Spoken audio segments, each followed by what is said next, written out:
Uma coisa que eu ia falar para você também é a respeito dos filmes. Eu tenho a sensação que o brasileiro é muito mais ciumento que o francês. Eu não conheço muito sobre os estadunidenses em relação a isso. Você tem a percepção que muitos casais são muito ciumentos, Josi? Qual que é a sua percepção? Olha, no meu consultório eu recebo de tudo, né? Inclusive trisal, poliamor, né? E por aí vai.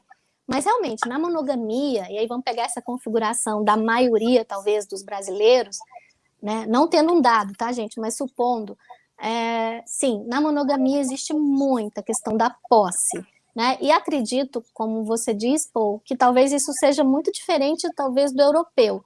O brasileiro talvez tenha muito medo, né, dessa questão da posse, porque junto com essa questão da posse, nós temos aqui no Brasil alguns estereótipos bem que denigre muito, né? Sei lá, da mulher que, desculpa, vou usar um termo bem chulo, tá? Puta, porque traiu, do cara que é corno, embora eu acho que quando os dois traem, né, a mulher ainda sai na pior do que o cara, enfim, mas de qualquer forma, junto a isso, acho que tem muito o medo do julgamento externo das pessoas, como que as outras pessoas vão julgar, né, essa pessoa como sendo mais fraca, sabe, menor, né, em todos os sentidos, porque o outro agradou mais, enfim. Então as pessoas elas têm essa fantasia de que, pronto, e o ciúme, ele gera todo esse conceito, vai me deixar, o outro é melhor, eu sou ruim, eu sou, sabe, então as pessoas têm muito medo. E eu acho que a nossa educação também, ela foi muito envolta no amor romântico, né, e o amor romântico, ele tem muito essa de que o outro vai me dar tudo, né? E vai ser para sempre, e não vai me faltar mais nada. E, gente, nós somos falhos, assim, enfim. Então, todas essas frustrações acabam criando ou potencializando esse sentimento. E ciúmes é um sentimento humano. O problema é como nós lidamos com ele. Tanto que nós temos muitas mortes aqui no Brasil, né? Isso eu ia falar, inclusive, eu acho que, de fato, eu acho que eu vejo casais, talvez. Bom, eu não sei, talvez depende da minha percepção, obviamente, na verdade, depende da minha percepção e das pessoas que eu frequento, mas eu tenho a sensação que no Brasil tem mais esse mito do amor Hollywood, amor que é para sempre, a gente faz tudo junto, Sim. você é minha vida inteira, sabe, essa coisa que você descreveu. E eu acho que o europeu, primeiro que o europeu é mais frio, a gente sabe disso. Sim. Mas até no amor, eu acho que ele tem uma visão talvez um pouco mais desencantada da coisa. Sim, mas talvez porque também o europeu, tanto o homem como a mulher, tem a questão financeira também, e Tim. O que eu chamo da questão financeira? No momento, o amor nesse sentido monogâmico, ele também envolve o financeiro. E às vezes o medo de perder esse outro, gerando, né, e dando margem para um ciúme, às vezes até doentio, é o medo até de perder essa capacidade de ter, sabe, uma vida financeira dividida, ou coisa parecida. Tudo isso entra nesse bolo. Eu acho que tem algumas coisas. Eu acho uma coisa que os filmes ajudam muito os americanos e franceses. Por exemplo, quando eu vou na França, os franceses que vêm para Nova York, eles dão muito bem com as nova-iorquinas, porque o França sempre tem essa imagem nos filmes de ser um bom amante e tudo isso.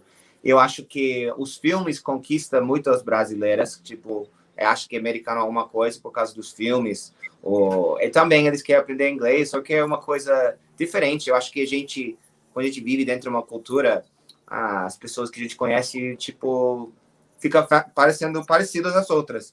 Então, também tem isso que é interessante para alguma pessoa, sai do que é normal para eles, e é mais uma aventura quando você está saindo com uma pessoa de outro país.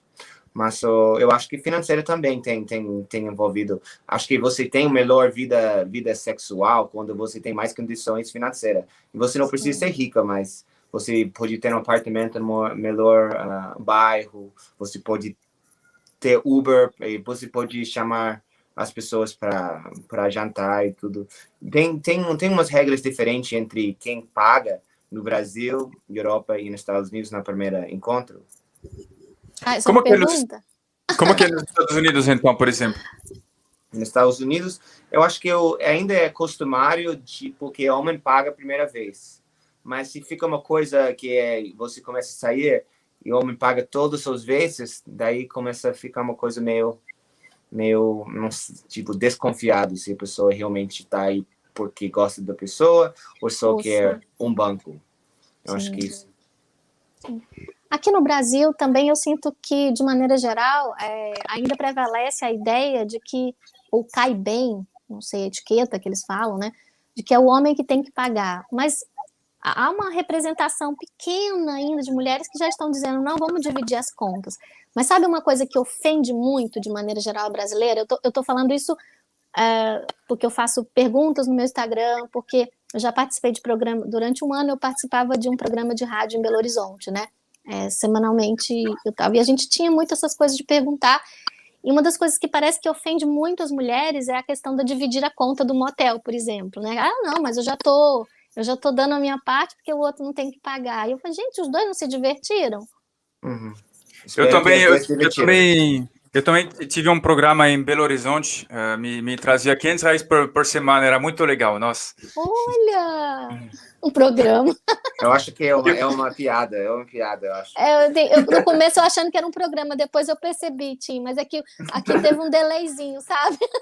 Ele é comediante. Eu sou comediante. As piadas irresistíveis. A gente tem que ressaltar que Paulo é comediante, né? Para quem não conhece.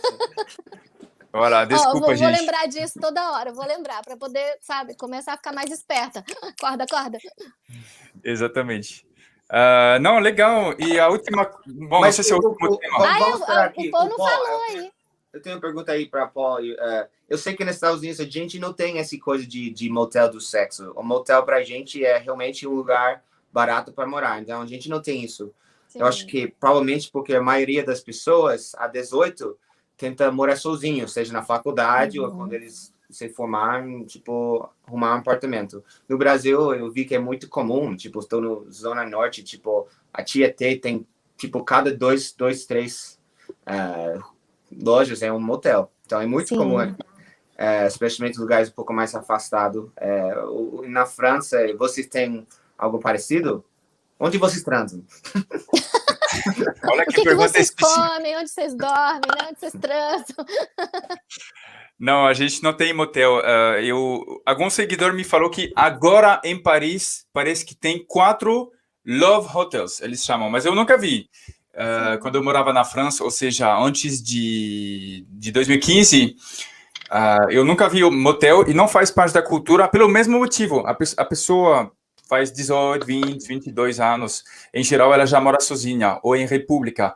Então, não tem. Inclusive, quando eu vi o motel brasileiro, eu achei curioso o conceito de o lugar feito para transar. E, inclusive, eu imaginei que possa ser constrangedor para a pessoa que vai lá, porque é muito na cara, não tem como negar. Tipo, todo mundo chega lá e fala assim, olá, vamos transar, né? Isso eu achei ainda muito curioso, eu acho muito engraçado. E pessoa chega de Uber, Uber fica, tipo, negociando para casal. Mas pode ser os 3 também, de repente, chama Uber, né? Exatamente. Mas o Tim não respondeu, desculpa, o Paul não respondeu a ideia de que, assim, como que são os encontros também lá na França? Se o pessoal, quem paga, como é que fica essa questão de dividir a conta ou não? Eu tenho a sensação que as mulheres, em geral, não querem muito ser convidadas se elas não querem coisa a mais. Porque eu já ouvi muito das mulheres assim, eu não vou deixar o cara me convidar, porque senão eu tô mandando um sinal para ele que, tipo, tô ok, sabe? Ela pode sentir um pouco que ela tem que retribuir esse convite de alguma forma. Sim. Então, eu vejo muita gente que não quer ser convidado, que quer dividir a conta. Mas, assim, não sei se é uma regra assim, mas de modo geral tem mais essa coisa de distribuir, de os dois pagam, até nas despesas de casal também. Muitas vezes a redistribuição ela é mais assim equalitária. Não é, por exemplo, você ganha mais, você vai pagar mais nas despesas. Sim. Nossa, Às que vezes legal. não.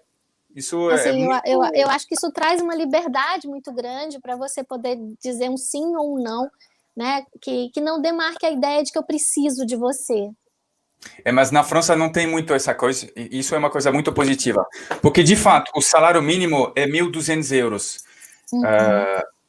Tirando Paris, e até talvez em Paris, até você consegue viver muito bem com 1.200 euros. Sim, Você não vai ter luxo, você não vai para Ibiza todo ano, mas você pode ter um celular, você pode ter um carrinho talvez, ou usar o transporte público, que em geral é bom na França.